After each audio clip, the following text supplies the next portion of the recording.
but the new front spoiler is cracked. The switching assembly has just disintegrated.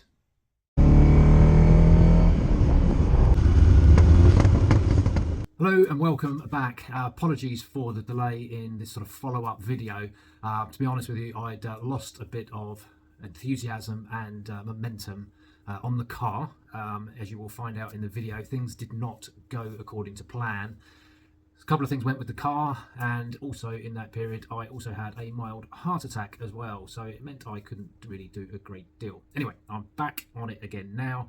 The car currently is not on the road for reasons that will become apparent as you watch, so I need to get it back on the road again and enjoy it for the summertime. So I thought it was about time I turned my attention to the front grille. Now originally from the factory these would have been anodised in the silver rather than painted, but this one has obviously received some paint in the past. I don't know if it comes up on the camera, but you can certainly see the differences in colour, and definitely along the front face where it's been stone chipped over the years. So I don't really know which direction to go in here. I am struggling to find somewhere locally that can anodise something of this length. And the fact that it's been painted before makes me wonder whether I should just prepare it and repaint it again. But if I'm going to do that, do I stick with the silver or should I paint it black?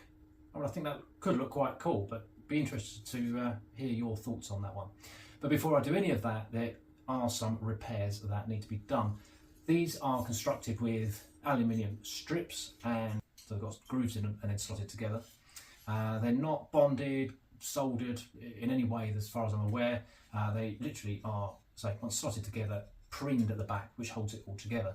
Same goes for the end brackets as well, but mine are loose on both ends. They've been held together with cable ties, so definitely need something. This one's got a blob of glue on it, and that one's got a nasty bit of silicone on it, so which looks terrible. So I need to repair those. Anyway, let me know what you think about the colour, and I shall get on with preparing and repairing. So a little update on the heater fan, heater blower. I've spoken to the parts guys at Maranello. Now it seems that this car has the later injection model wiring. So I think towards the end of the carburettor they then started to move over and update some of the wiring. So what that means is the fan that's in this car is actually not the correct one, where I've got the fan that's got the positive and the negative connections, whereas actually the injection model had a fan that obviously had the negative connection, but it also had two cables coming out with that double connector that would just plug straight into my wiring. Now internally to the fan there was a resistor which actually reduced the voltage going to the fan and slower the speed on the number 1 position on the switch. Number 2 position would bypass the resistor and give full power onto the fan. Also I read somewhere that the fan itself, the blowing of the fan, used to keep the resistor cool.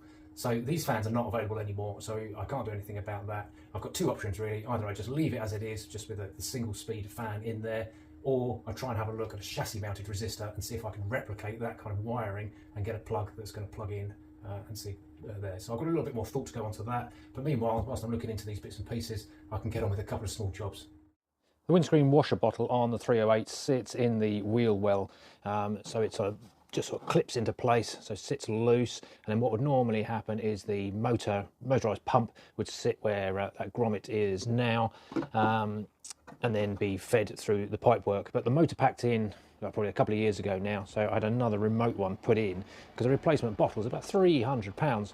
So the replacement was not the neatest of jobs. The pipe was literally just pushed straight into a grommet into there, and then was silicone drowned, and it was really messy. So I'm just going to tidy that up. I've actually just put in a new grommet, and I'm going to make a small hole, and then I'm going to push in the non-return valve. I did buy a new one, but I just realised there's already one on there. So again, I'm just going to make it so it's a nice tight fit, push that straight in, and hopefully that's going to seal it up on its own. Perfect. Then the next job on the car is we've got a bit of road rash, which is, I've actually been on these beautiful wheels for about 10 years. It's only on that one there. So I'm going to whip that off and let's see if we can get that fixed. I'm not going to attempt to do that myself because I'll only mess it up.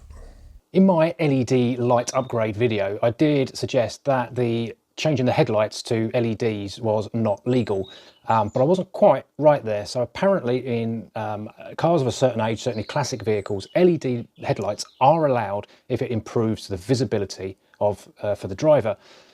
So with that in mind, I've decided to invest in some LED bulbs. I've gone to the same guy, I've fitted one. Let's have a quick comparison to see how it looks for the original bulb. So I've just replaced this one. It's not fixed in properly. So I put the LED bulb in there, and then that has still got the original halogen in it. Now, traditionally, the halogens it got a yellow tinge to it. So I did go for a warm light for the LED as well. So it shouldn't be a massive difference, or is it? Yes, it is. The brightness is just absolutely incredible. I can't believe it. So as you saw, there was a massive difference. So I'm going to get this one finished setting up, and then I'm going to do the same on the other one as well. Car's going in for an MOT next week, so I'm going to leave the shroud off, and just so if we have to do any sort of last minute adjustments for the MOT, then it's easily accessible. And let's see what the MOT guy says.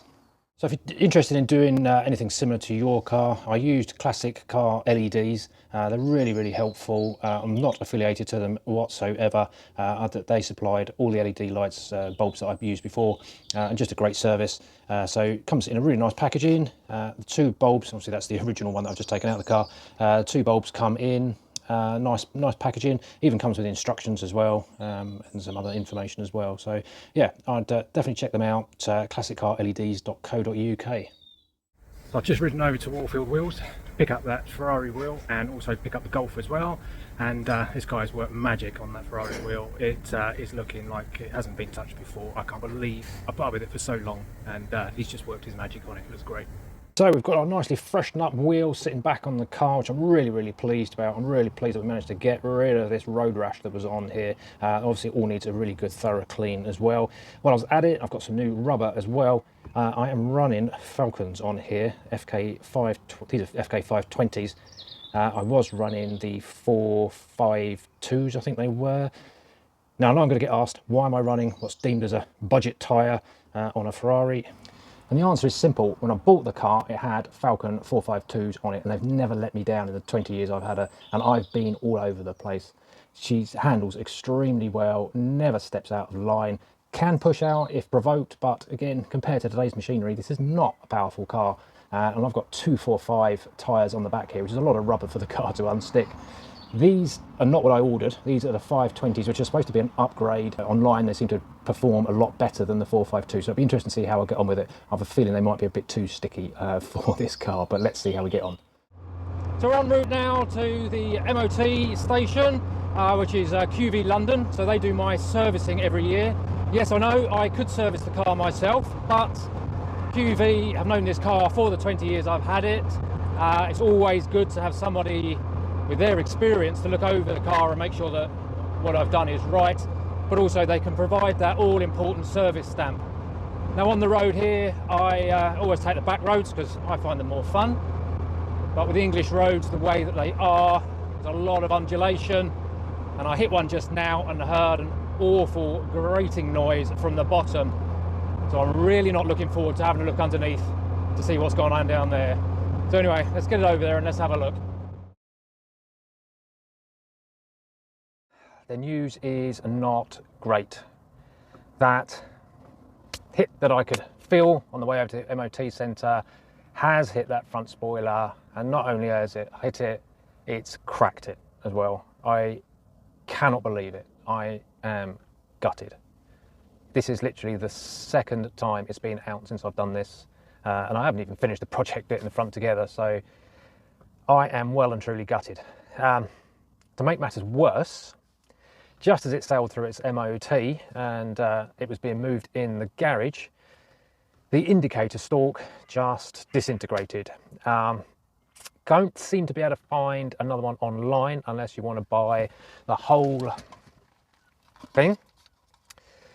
And even a replica one of these, or a copy, or whatever it is you want to call it, we're looking at least £1,300. And the only thing that's broken is this bit of plastic here. In fact, this is the stalk for the headlights, and I don't know if you can see there on the camera, but this one is cracked and ready to break, and this is the broken one from the indicator. So If you just happen to have a 308 kicking around in pieces and you don't need some bits of this, give me a call. Alternatively, if you've got one and it's in pieces that I can take a mould from and get somebody to maybe 3D print a new one, that would be much appreciated. So as you saw, things did not go to plan. It was a really disappointing end. Although I got the fresh MOT, you know, it's the car's off the road again until I can get this switch assembly back on. I've got no indicators, no lights, no wipers, so I can't drive the car. I do have a plan for it. I've got somebody lined up that's hopefully going to be able to scan the broken part and 3D print a replacement. So let's see how that goes. Before that, obviously, I'm going to take the assembly, strip it down and see how it all works, because I want to see how it works anyway. And I'm sure all the connectors and everything will need a good clean up. So I'll do that in the next video. Until then, thanks for watching. Cheerio.